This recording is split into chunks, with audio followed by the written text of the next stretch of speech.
Welcome to Mediocre Prepper. My name is Bob Corby. That's Ayasha, and that's Dadiana Jacola. And we are lucky, I guess you would say. How to prep in martial law, you really can't. And we've been prepping, but the only thing we didn't have was food supplies. We didn't store foods or anything like that. The war hit Ukraine. I've been living in Ukraine for the last 24 years. Darius from Donetsk. I've been living in Odessa, and the war came out.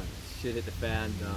It really got difficult. We had some situations. The police actually beat us. They tried to kill us and steal our stuff. They stole everything from inside the Jeep and replaced what we could, except our camera equipment and a lot of coffee side. And so yeah, we lost a lot. And that's that. Plus our home, and so it's all destroyed in the war and stuff like that. With not Russian rockets, Ukrainian rockets. So yeah, they're just firing rockets wildly and try and hit missiles from the Russians, and they just miss and it comes to somebody's apartment building. So that happens a lot. And so we just got across the border. We're living in martial law. It's not fun, so you definitely got to be prepared. This is our bug out vehicle. We have food storage here. We got our cold storage. This is always ready to go. It's 24/7, ready to get out there. So we're across the border now. We're on the Danube River, which is really nice, and it's kind of nice to be out curfews. Как говорит комендантский час? Curfew? Комендантский час. Curfew, это время, да? I think it's curfew hours. And I forget. And say привет, говори привет. That's Dasha Insta. And Dasha, she's from Donetsk. Her family's still there. Donetsk, yeah. So Yeah. the people in Donetsk, they signed in 2014. They wanted to be independent because they're Russian. They're Russian. I'm forgetting English. Their ethnicity is Russian. And when the Kiev regime overthrew the Kiev, threw Yanukovych out, they didn't what's the word I'm looking for? They didn't agree to it, so they became the Republic of Donetsk, Republic of Donbass region. Yes, Russia did annex Crimea. It's their territory that was given after World War II, 1954, to Ukraine. And actually, Ukraine really didn't exist 300-400 years ago. But anyways, it's mostly Russian. Kiev was actually the capital of Russia, a long time ago. And so then the western part of Ukraine was Poland, Hungary, and Romania, and so Slovakia, Austria, Hungary territories, and then you had a tiny little piece of Ukraine before World War II, and then the other rest was Russia. And so it's just the West is doing a proxy thing in Iraq, Syria, and all that good stuff, and this time they through the Kiev regime, but it's hell. So the police or if we have a problem with our transmission, and yeah, it's not good to butt out a vehicle. Make sure you're always ready. I always have my equipment, everything in there ready to go. So we got maybe a week's worth of supply of food and stuff like that. But I don't stock up on food.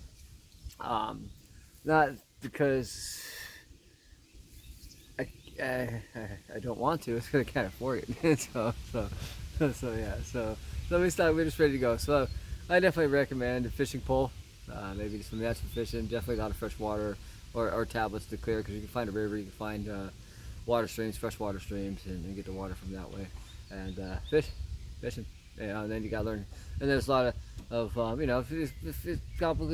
apocalyptic shit did happen, it's there's areas where it's not going to affect, of course, Of course, there's going to be chaos, but if you get out in the mountains, you've got all the herbs out here you can eat, and you can do some fishing, and you got your fresh water, so you're good to go with that. So you definitely, if you're going to do that, you gotta have a location and a bug out vehicle, because traveling around there in martial law is not fun. Because we got hit one time in Odessa by the police there. They beat us. They actually tried to kill us, and then a person came walking by. They tied him up. They were going to kill him too. Another person came by. They tied him up. They're going to kill him also. And then it's just people just started coming, so they couldn't kill all of us. And at the last moment there, I was on the ground, zip tied all up and stuff. And I saw it through the corner of my eyes. Felt to pull the trigger. I mean, just like a whole group of family just came rolling through, and they couldn't catch. So we got lucky, and they let us go. They stole everything from us though. I mean, everything. The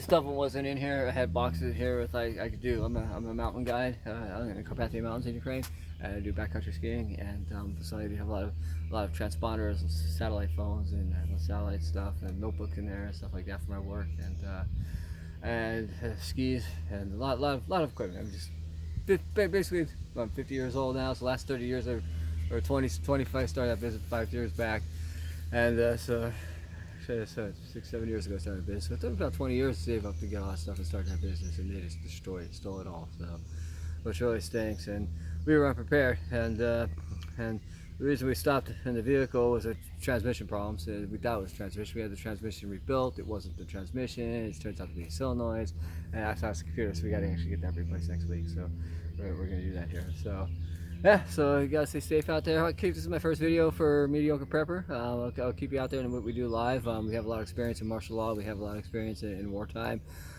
We have curfew coming out in Ukraine, which is some cities 8 o'clock, some cities at 11 o'clock, and sometimes you get locked down in your house for 3 days, which is tough. I think it's almost every other weekend, and so you can't go out at all. So basically, the week you get your supplies, people go to work, get their income. Monday to Friday, they lock you down from usually Friday from like 5 o'clock at night or 8 o'clock at night till 5 o'clock on Monday morning. And they do that, and then in the morning you get out 5, 6 o'clock, 6 o'clock in the morning. If it doesn't have a 3-day lockdown, 6 o'clock in the morning till 11 o'clock at night in Odessa. Odessa, when the war started, they were at 8 o'clock, and so Odessa was also 8 o'clock. Actually 6 o'clock, 8 o'clock, 11 o'clock. So it varies. Might be 8 o'clock again now. So yeah. So we'll keep you posted what we do, because we're definitely I gotta get back into the war zone. I gotta get home, but we gotta get cheap fixed. So it's just beautiful here. So we're along the Danube, which really is to get through some fishing and stuff like that and stuff. So yeah, this is it. This is our thing. We got a nice queen size bed. Closed. We got closed the first loose scarf. This one's a pretty deep scarf, pretty deep shelving area where you got.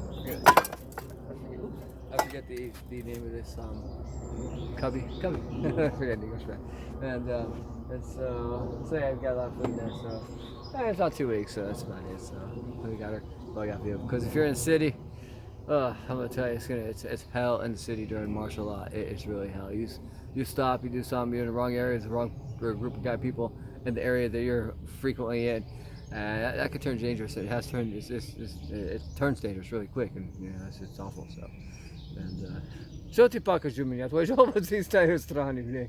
So anyway, subscribe to our channel. We'll get. Да? Круто.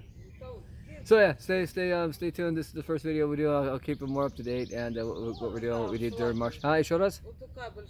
Ага. Круто. Ну хорошо, я буду смотреть. Я закончил видео смотреть. So subscribe to our channel. Again, it's for the first video. I keep getting lost here, getting sidetracked. So we'll keep you posted about martial law, what to do and stuff like that, because we actually got the experience, and we actually even because her home got destroyed in the war, and we actually did sleep in the back of this during martial law, and it's scary, because when you get caught outside martial law, they got the army, they got patrols, they got gangs, they're not gangs, but government patrols, and if you get caught, they shoot you on the spot. They don't even ask questions; they just kill you. And so it's pretty scary. We stay safe. We have a couple not close encounters where I looked in, but where I stood right by the Jeep smoking and stuff, and it was just like like an hour after curfews, and after I stopped to see, it was blown to bits. So we got pretty lucky. So yeah, it's the glory. So anyway, subscribe to the channel. We're getting more into stuff, and thanks for watching this video.